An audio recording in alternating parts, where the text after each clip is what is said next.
Hello friends, வாங்க இன்றைக்கி செவ்வாய்க்கிழமை முருகர் கோயிலுக்கு போகலாம், பிரசாதம் பண்ணி எடுத்துகிட்டு போகலான்ட்டு நெல்லிக்காய் சாதம் தான் கிளறி எடுத்துகிட்டு போகிறேன். அதுக்கு பெரிய நெல்லிக்காய் கொஞ்சம் க்ளீன் பண்ணி பச்சை மிளகாய், இஞ்சி, மல்லித்தலை சேர்த்து அரைச்சிருக்கேன்.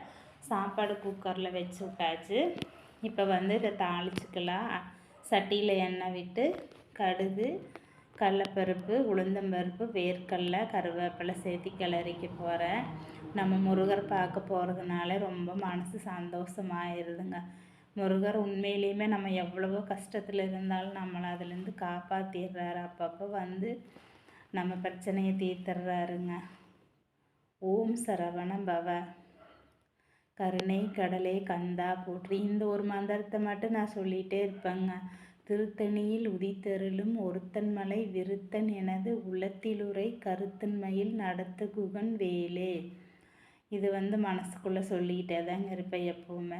பாருங்கள், இப்போ அரைச்சிட்டு வந்ததை அதெல்லாம் வதங்கினதுக்கப்புறம் இதில் கொட்டி நல்லா கிளறிக்கலாம். பச்சை வாசம் போக உங்களுக்கு பார்த்தாலே தெரியும்.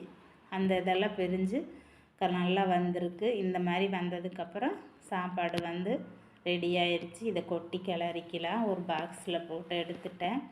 போய் நல்லபடியாக என்னால் முடிஞ்சதுங்க ஒரு 10 பேர் 15 பேர் கொஞ்சமாக பிரசாதம் கொடுப்பேன். அவ்வளோதாங்க.